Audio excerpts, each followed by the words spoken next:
નમસ્તે વિદ્યાર્થી મિત્રો. ધોરણ 10 સામાજિક વિજ્ઞાન આની અંદર અભ્યાસક્રમ પૂરો થઈ ગયો છે, છતાં રિવિઝન સ્વરૂપે અમુક જે વધુ ગુણભારના મહત્ત્વના જે પ્રશ્નો છે, તો એ જે પાઠ માનવ વિકાસ 19મો પાઠ છે. આની અંદર 3 માર્કના 2 મોટા પ્રશ્નો અને હેતુલક્ષી જે પ્રશ્નો પૂછાય છે, તો એના આધારે આ જે પાઠ છે એ આપણે પ્રશ્ન સ્વરૂપે કરાવશું કે કયા પ્રશ્નો છે એ મહત્ત્વના મોટા પ્રશ્નો આવી શકે. જો વિદ્યાર્થી મિત્રો આપણે આ પાઠનો અભ્યાસ કરી ચૂક્યા છે કે માનવ વિકાસ કોને કહેવાય. માનવ વિકાસ શબ્દ એ વારંવાર આપણે સંભળાતો હોય છે, કોઈ રાજકીય નેતાઓ દ્વારા, કોઈ સંસ્થાઓ દ્વારા, કોઈ પ્રચાર કે પ્રસાર માધ્યમો દ્વારા આપણે સાંભળતા હોઈએ છીએ. તો માનવ વિકાસ આ કોને કહેવાય અથવા માનવ વિકાસ એટલે શું, આનો જે અર્થ છે આ 3 ગુણભારના પ્રશ્ન તરીકે આવી શકે. તો માનવ વિકાસ એટલે શું? તો પહેલાં જ સૌપ્રથમ અહીંયા માનવીના વિકાસની વાત કરેલી છે કે માનવીનો વિકાસ ક્યારે થઈ શકે. તો એના માટે યુએનડીપી દ્વારા, યુએનડીપી એનું જે પૂરું નામ છે યુનાઇટેડ નેશન્સ ડેવલપમેન્ટ પ્રોગ્રામ, એટલે સંયુક્ત રાષ્ટ્ર વિકાસ કાર્યક્રમ. તો આ યુએનડીપી દ્વારા માનવ વિકાસ એની વ્યાખ્યા આપેલી છે. માનવ વિકાસ કોને કહેવાય? તો માનવ વિકાસ એટલે માનવીની આકાંક્ષાઓ માટે, એની અપેક્ષા કે ઈચ્છાઓ માટે જરૂરી હોય એવી જીવન નિર્વાહની સુવિધા છે, એ વિસ્તારવાની જે પ્રક્રિયા છે એને કહેવાય માનવ વિકાસ. માનવ વિકાસ એટલે માનવીની આકાંક્ષાઓ માટે જરૂરી જીવન નિર્વાહની સુવિધા, ખોરાક, પોશાક, રહેઠાણ, તંદુરસ્ત જીવન, ટૂંકમાં શિક્ષણ, આરોગ્ય, એ દરેક બાબત છે એ જીવન નિર્વાહ માટે જરૂરી છે. તો એ જીવન નિર્વાહની સુવિધા વિસ્તારવાની જે પ્રક્રિયા છે એને કહેવાય માનવ વિકાસ. તો આ યુએનડીપી દ્વારા આ માનવ વિકાસની વ્યાખ્યા આપેલી છે કે માનવ વિકાસ એટલે શું. તો સૌ પ્રથમ આ વ્યાખ્યા યાદ રાખવાની છે. તો ફરી પાછું, માનવીની આકાંક્ષાઓ માટે જરૂરી હોય એવી જીવન નિર્વાહની જે સુવિધા એ વિસ્તારવાની જે પ્રક્રિયા છે એને કહેવાય માનવ વિકાસ. હવે અહીંયા વિકાસની વાત થયેલી છે, તો એની અંદર માનવ વિકાસની વાત થયેલી છે, એટલે એના કારણે છે માનવ વિકાસમાં જે વિકાસની દિશા છે એ વિકાસની દિશામાં માનવ કેન્દ્રિત અભિગમ જોવા મળે છે. એટલે વિકાસની વાત જોવા મળે છે, પરંતુ એમાં કોના વિકાસની વાત થાય છે? તો કે માનવીના વિકાસની વાત જોવા મળે છે. હવે માનવીનો વિકાસ કઈ રીતે થઈ શકે?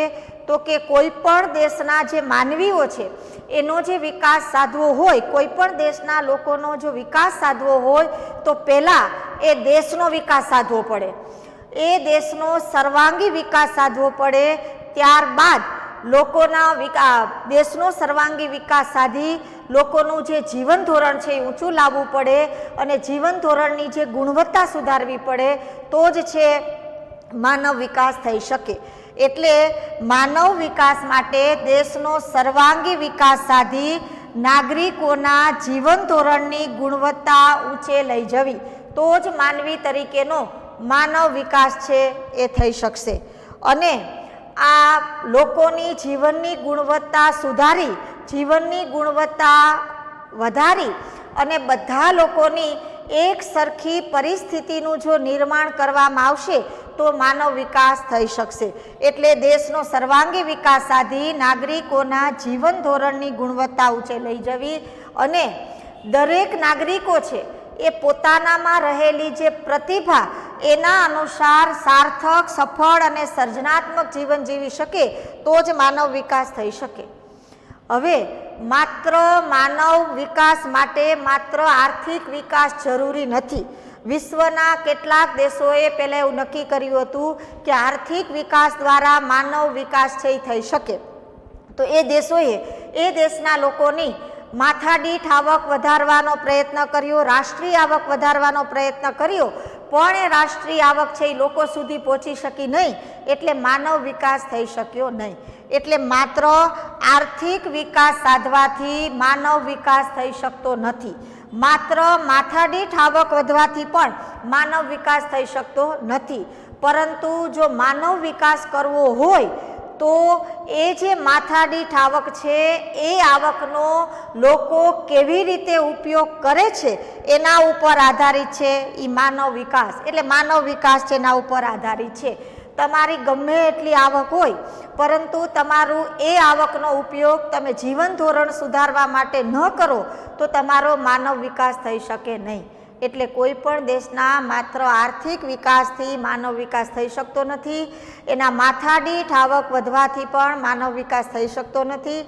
પરંતુ આ માનવ વિકાસ કરવા માટે તમારી પાસે જે આવક છે એ આવકનો કેવી રીતે ઉપયોગ કરવો એનો આધાર છે એ માનવ વિકાસ ઉપર આધાર રાખે છે. હવે માનવ વિકાસ માટે કોઈ પણ દેશની અંદર માનવ વિકાસ કરવા માટે 4 એવા આવશ્યક આધાર સ્તંભો રહેલા છે. વિદ્યાર્થી મિત્રો, આ હેતુલક્ષી પ્રશ્ન માટે પણ યાદ રાખવાનું છે કે માનવ વિકાસ માટે 4 આવશ્યક સ્તંભો કયા કયા છે? તો સમાનતા, સ્થિરતા, ઉત્પાદકતા અને સશક્તિકરણ એ માનવ વિકાસ માટેના 4 આધાર સ્તંભો છે. તો જ માનવ વિકાસ છે થઈ શકે. હવે કોઈ પણ માનવીનો માનવ વિકાસ કે કોઈ પણ દેશના લોકો એનો જો માનવ વિકાસ કરવો હોય તો માનવ વિકાસ માટે માનવ જીવનની કેટલીક બાબતો છે એને જે પ્રાપ્ત થાય તો જ એનો માનવ વિકાસ થઈ શકે. તો માનવ જીવનની કેટલીક બાબતો સાથે છે એ માનવ વિકાસનો સંબંધ રહેલો છે. તો કઈ કઈ બાબત? તો કે માનવીને એની સુખ શાંતિ પ્રાપ્ત થાય, એને રસ, રુચિ અને બુદ્ધિ ક્ષમતા પૂર્વક એ સર્જનાત્મક પોતે પોતાની રીતે છે એ જીવન જીવી શકે તો જ એનો માનવ વિકાસ થઈ શકે. ત્યાર પછી માનવ વિકાસ માટે લોકોનું આરોગ્ય એ સ્વસ્થ હોવું જરૂરી છે. એટલે તંદુરસ્ત, સ્વસ્થ અને દીર્ઘાયુ જીવન એની સાથે પણ માનવ વિકાસનો સંબંધ રહેલો છે. તે સિવાય શિક્ષણ દ્વારા જો જ્ઞાન પ્રાપ્તિ થાય તો પણ માનવ વિકાસ થઈ શકે. દરેક લોકો છે એને રોજગારીની તકો પ્રાપ્ત થાય, એટલે આર્થિક ઉપાર્જનની તક પ્રાપ્ત થાય. એટલું જ નહીં, પરંતુ માનવ વિકાસ માટે કોઈ પણ દેશની અંદર જે કુદરતી સંસાધન છે એ કુદરતી સંસાધનોનો બધા સમાન રીતે ઉપયોગ કરી શકે. કુદરતી સંસાધનોમાં એ પછી પાણી, જંગલ, જમીન, ખનિજ આ બધાનો સમાવેશ થાય છે. એટલે ઊંચા જીવન ધોરણ માટે કુદરતી સંસાધનો છે એ સમાન રીતે પ્રાપ્ત થઈ શકે અને દરેક વ્યક્તિ છે એ પોતે ગુણવત્તાસભર જીવનશૈલી જીવી શકે અને દરેક વ્યક્તિને વ્યક્તિગત પણ સુરક્ષા પ્રાપ્ત થાય અને સામાજિક સુરક્ષા પ્રાપ્ત થાય તો જ પોતે સ્વતંત્ર રીતે જીવન જીવી શકે તો જ માનવ વિકાસ થઈ શકે. અને માનવ વિકાસ માટે એના જે માનવ અધિકારો છે એ જેટલા માનવ અધિકારો જે આપેલા છે એનો ઉપયોગ કરવાની જો તક પ્રાપ્ત થાય તો જ માનવ વિકાસ થઈ શકે. તો માનવ વિકાસ સાથે માનવ જીવનની કઈ કઈ બાબતો સાથે સંબંધ રહેલો છે? તો વિદ્યાર્થી મિત્રો, આ એટલી બાબત યાદ રાખવાની છે કે માનવીની સુખ શાંતિ, રસ રુચિ અને બુદ્ધિ ક્ષમતા સાથેનો સંબંધ રહેલો છે. એ તંદુરસ્ત, સ્વસ્થ અને દીર્ઘાયુ જીવન જીવી શકે, શિક્ષણ દ્વારા જ્ઞાન પ્રાપ્તિ કરી શકે, આર્થિક ઉપાર્જનની તક પ્રાપ્ત કરી શકે, ઊંચા જીવન ધોરણ માટે કુદરતી સંસાધનો બધાને સમાન રીતે પ્રાપ્ત થાય, ગુણવત્તાસભર જીવનશૈલી જીવી શકે, વ્યક્તિગત અને સામાજિક સુરક્ષા પ્રાપ્ત થાય અને માનવ અધિકારોનો જો ઉપયોગ કરવાની બધા લોકોને એક સરખી તક મળે તો જ માનવ વિકાસ થઈ શકે. તો વિદ્યાર્થી મિત્રો, આ 3 ગુણભારમાં છે પ્રશ્ન પૂછાય કે માનવ વિકાસ એટલે શું, અથવા માનવ વિકાસ માટે માનવ જીવનની કેટલી બાબત સાથે સંબંધ રહેલો છે. અને હેતુલક્ષી માટે આવે કે માનવ વિકાસ માટેના 4 આવશ્યક એવા આધાર સ્તંભો કયા કયા છે? તો સમાનતા, સ્થિરતા, ઉત્પાદકતા અને સશક્તિકરણ એ માનવ વિકાસ માટેની છે મુખ્ય આધારસ્તંભ છે. અને યુએનડીપીનું પૂરું નામ વિદ્યાર્થી મિત્રો બધાને આવડતું હશે, UNDP United Nations Development Programme, અને ગુજરાતીમાં સંયુક્ત રાષ્ટ્ર વિકાસ કાર્યક્રમ. તો આ માનવ વિકાસ એટલે શું અથવા માનવ વિકાસનો અર્થ, આ પ્રશ્ન અહીંયા પૂરો થાય છે. હવે આવશે કોઈ પણ દેશ એનો માનવ વિકાસ કેટલો છે તો એનો અભ્યાસ કરવા માટે માનવ વિકાસ આંક નક્કી કરવામાં આવે છે. માનવ વિકાસ આંક કોને કહેવાય? માનવ વિકાસ આંક એટલે હ્યુમન ડેવલપમેન્ટ ઇન્ડેક્સ, HDI. તો માનવ વિકાસ આંક કોને કહેવામાં આવે? તો કોઈ પણ દેશ એનો માનવ વિકાસ આંક કાઢવા માટે 3 નિર્દેશકોનો ઉપયોગ કરવામાં આવે. 3 નિર્દેશકોમાં સરેરાશ આયુષ્ય એટલે એ દેશના લોકોનું આરોગ્ય કેવું છે, ત્યાર પછી શિક્ષણ સંપાદન એટલે કેવા પ્રમાણમાં કેટલું જ્ઞાન ધરાવે છે, અને જીવન ધોરણ એટલે માથાદીઠ આવક. એટલે કોઈ પણ દેશની અંદર માનવ વિકાસ આંક કાઢવા માટે સરેરાશ આયુષ્ય, શિક્ષણ સંપાદન અને જીવન ધોરણ, આ 3 નિર્દેશકોનો ઉપયોગ કરી અને સંયુક્ત રીતે કાઢવામાં આવતો જે આંક છે આને કહેવાય માનવ વિકાસ આંક. તો વિદ્યાર્થી મિત્રો આ પ્રશ્ન 3 ગુણભાગમાં આવે. માનવ વિકાસ આંક વિશે સવિસ્તાર માહિતી આપો. તો સૌ પ્રથમ માનવ વિકાસ કોને કહેવાય એનો અર્થ છે, તો હજી પણ કહી દઉં છું, સરેરાશ આયુષ્ય, શિક્ષણ સંપાદન, જીવન ધોરણ, આ 3 નિર્દેશકોનો ઉપયોગ કરી અને સંયુક્ત રીતે કાઢવામાં આવતો જે આંક છે એને કહેવાય માનવ વિકાસ આંક. હવે માનવ વિકાસ આંક એની સૌ પ્રથમ વિભાવના નોબલ પારિતોષિક ભારતીય મૂળના અમર્ત્ય સેન કે જે અર્થશાસ્ત્રી હતા, એટલે ભારતીય મૂળના અર્થશાસ્ત્રી અમર્ત્ય સેન એણે સૌ પ્રથમ માનવ વિકાસ આંક માટેની વિભાવના રજૂ કરી છે. અને આ અમર્ત્ય સેને જે માનવ વિકાસ આંક માટેની જે વિભાવના રજૂ કરી એના આધારે એની મદદથી સૌ પ્રથમ 1990ની અંદર માનવ વિકાસ માટેનો અહેવાલ પ્રસિદ્ધ કરવામાં આવ્યો. અને આના આધારે જ સંયુક્ત રાષ્ટ્ર વિકાસ કાર્યક્રમ યુએનડીપી દ્વારા દર વર્ષે માનવ વિકાસ માટેનો અહેવાલ રજૂ કરવામાં આવે છે. અને આ માનવ વિકાસ અહેવાલ દ્વારા વિશ્વના જે જુદા જુદા દેશો છે આ દેશોના વિકાસના વિભિન્ન નિર્દેશકો દ્વારા છે એ વૈશ્વિક વિશ્લેષણ રજૂ કરવામાં આવે છે. અને આ જે 3 નિર્દેશકો હમણાં જ આપણે જોઈ ગયા છીએ, સરેરાશ આયુષ્ય, શિક્ષણ સંપાદન અને જીવન ધોરણ, આ 3 નિર્દેશકોનો ઉપયોગ કરી અને જુદા જુદા દેશો એનો માનવ વિકાસ આંક કાઢવામાં આવે છે. અને એના આધારે છે એ માનવ વિકાસ આંક માટેનો જુદા જુદા દેશો એનો જે ક્રમ છે એ નક્કી કરવામાં આવે છે. તો સંયુક્ત રાષ્ટ્ર વિકાસ કાર્યક્રમ યુએનડીપી દ્વારા વિશ્વના જુદા જુદા દેશો એનો માનવ વિકાસ આંક કાઢવા માટે 2009 સુધી આ 3 નિર્દેશકોનો ઉપયોગ કરવામાં આવતો હતો અને એના આધારે અહેવાલ પ્રસિદ્ધ કરવામાં આવતો હતો. પરંતુ 2010થી માનવ વિકાસ આંક માટે નવા 3 નિર્દેશકોનો ઉપયોગ કરી અને માનવ વિકાસ આંક કાઢવામાં આવે છે.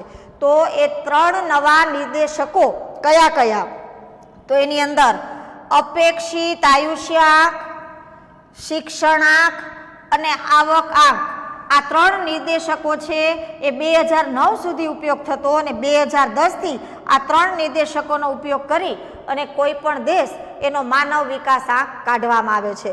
તો અપેક્ષિત આયુષ્ય આંક સૌ પ્રથમ.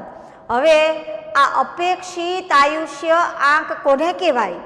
તો આની અંદર વિશ્વના કોઈ પણ દેશ એ દેશના લોકોનું આરોગ્ય કેવું છે અને એ કેટલા પ્રમાણમાં કેટલા વર્ષનું આયુષ્ય ભોગવી શકશે તો એના માટે આંક કાઢવામાં આવે છે. તો આરોગ્ય અને દીર્ઘાયુના માપન માટે બાળક જન્મ પછી કેટલા વર્ષનું આયુષ્ય ભોગવી શકશે, આવી જે અપેક્ષા છે આને કહેવાય અપેક્ષિત આયુષ્ય આંક. શેના માટે? તો આરોગ્ય અને દીર્ઘાયુના માપન માટે. બાળકના જન્મ પછી એ કેટલા વર્ષનું આયુષ્ય ભોગવી શકશે એવી જે અપેક્ષા છે આને કહેવાય અપેક્ષિત આયુષ્ય આંક. તો યુએનડીપી દ્વારા નક્કી કરેલ છે કે કોઈ પણ દેશ એની અંદર વધુમાં વધુ છે એ અપેક્ષિત આયુષ્ય આંક કેટલો? તો 83.6 વર્ષ છે એ હોવો જોઈએ. અને ઓછામાં ઓછો ન્યૂનતમ કેટલો? તો કે 20 વર્ષનો અપેક્ષિત આયુષ્ય આંક હોવો જોઈએ. અને સંયુક્ત રાષ્ટ્ર વિકાસ કાર્યક્રમ યુએનડીપી દ્વારા ભારતના માનવ વિકાસ માટે 2015નો જે અહેવાલ પ્રસિદ્ધ કરવામાં આવ્યો એ અહેવાલ અનુસાર જોઈએ તો ભારત એનો અપેક્ષિત આયુષ્ય આંક 2015ની અંદર 68 વર્ષ નક્કી કરવામાં આવેલું છે. એટલે ભારતની અંદર લોકો સરેરાશ છે કેટલા વર્ષનું આયુષ્ય ભોગવી શકે છે? તો કે 68 વર્ષનું આયુષ્ય ભોગવી શકે છે. તો આમ આ પહેલો જ નિર્દેશક છે અપેક્ષિત આયુષ્ય આંક. ત્યાર પછી માનવ વિકાસ માટેનો બીજો નિર્દેશક છે શિક્ષણ આંક.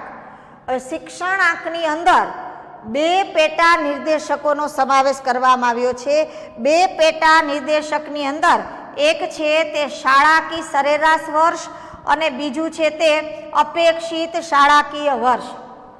તો પેલું છે શાળાકીય સરેરાશ વર્ષ કોને કહેવાય?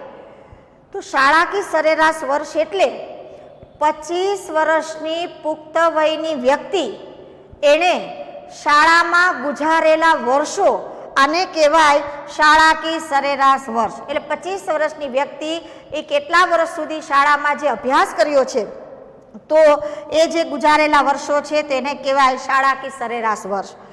તો વધુમાં વધુ 25 વર્ષની પુખ્ત વયની વ્યક્તિએ શાળામાં કેટલા વર્ષો ગુજારેલા હોવા જોઈએ? તો મહત્તમ વધુમાં વધુ છે એ 13.3 વર્ષ અને ઓછામાં ઓછા છે 0 છે. અને ભારત એના શાળાકીય સરેરાશ વર્ષ આપણે જોઈએ તો 2015ના અહેવાલ અનુસાર ભારતની અંદર શાળાકીય સરેરાશ વર્ષ છે 5.4 વર્ષ.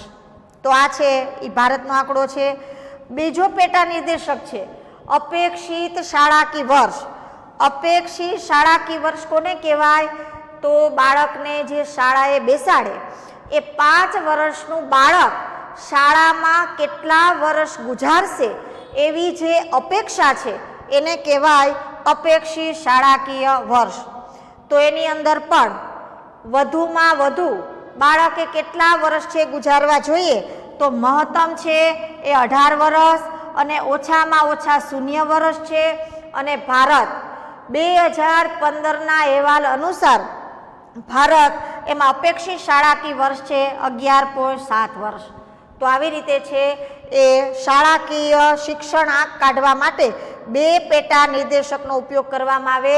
એક 25 વર્ષની પુખ્ત વયની વ્યક્તિ એણે શાળામાં ગુજારેલા વર્ષો અને 5 વર્ષનું બાળક જે શાળામાં બેસાડવામાં આવે એ કેટલા વર્ષ શાળામાં ગુજારશે એવી જે અપેક્ષા છે તેને અપેક્ષિત શાળાકીય વર્ષ તરીકે ઓળખવામાં આવે છે. જ્યારે ત્રીજો જે નિર્દેશક છે આવક આંક. જીવન ધોરણ માટે આવક આંક જરૂરી છે. ખાસ કરીને જીવન ધોરણ સારું જીવન ધોરણ જીવે તો એના માટે છે માથાદીઠ કુલ ઘરેલું પેદાશ અને માથાદીઠ કુલ રાષ્ટ્રીય આવક. માથાદીઠ કુલ ઘરેલું પેદાશ જે જીડીપી તરીકે ઓળખવામાં આવે છે. ગ્રોસ ડોમેસ્ટિક પ્રોડક્ટ પર કેપિટા એટલે વ્યક્તિ દીઠ. તો માથાદીઠ કુલ ઘરેલું પેદાશ અને માથાદીઠ કુલ રાષ્ટ્રીય આવક GNI ગ્રોસ નેશનલ ઇન્કમ પર કેપિટા. તો ભારત એના 2015ના અહેવાલ અનુસાર માથાદીઠ કુલ ઘરેલું પેદાશ $5,238 અમેરિકન ડોલર મુજબ હતું અને માથાદીઠ કુલ રાષ્ટ્રીય આવક છે એ 5,497 અમેરિકન ડોલર મુજબ છે જોવા મળતું હતું. અને આ જે માથાદીઠ કુલ ઘરેલું પેદાશ અને માથાદીઠ કુલ રાષ્ટ્રીય આવક છે એ અમેરિકન ચલણના મૂલ્ય મુજબ ગણવામાં આવે છે, જેને સમખરીદ શક્તિ તરીકે ઓળખવામાં આવે છે. તો સમખરીદ શક્તિ કોને કહેવાય? તો કોઈ પણ બે દેશના જુદા જુદા ચલણ વડે એક સરખી જે ખરીદ શક્તિ જોવા મળે એને કહેવાય સમખરીદ શક્તિ તરીકે ઓળખવામાં આવે છે.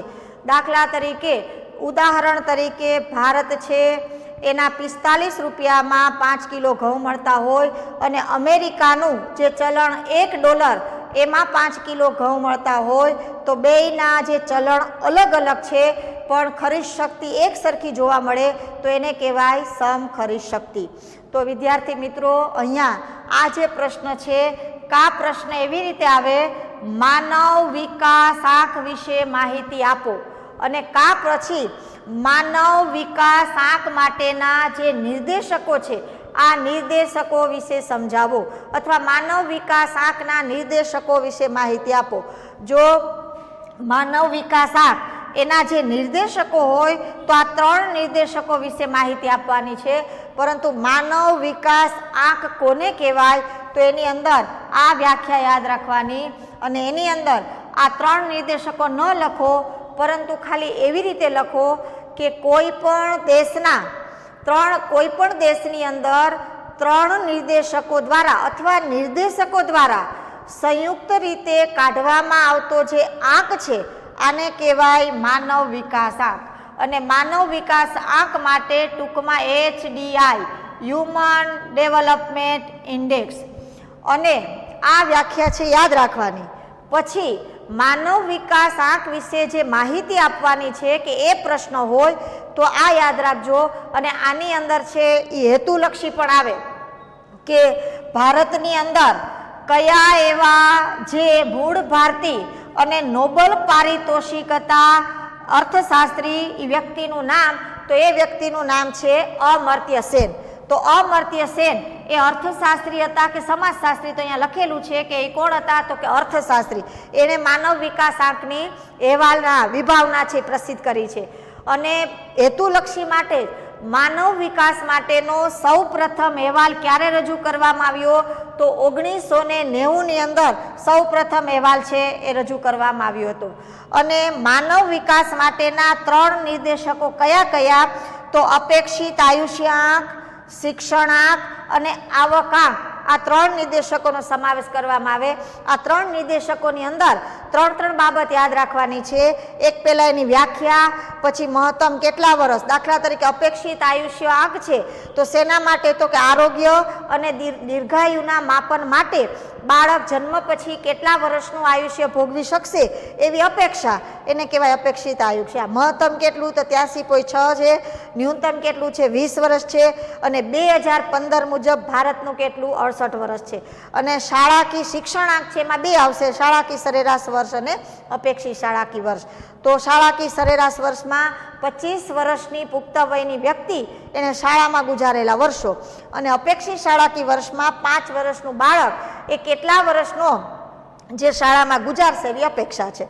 અને ત્રીજું આવશે આવક આંક, એમાં 2 બાબતનો સમાવેશ થાય. તો વિદ્યાર્થી મિત્રો, આ પ્રશ્ન છે મહત્વનો, માનવ વિકાસ આંક.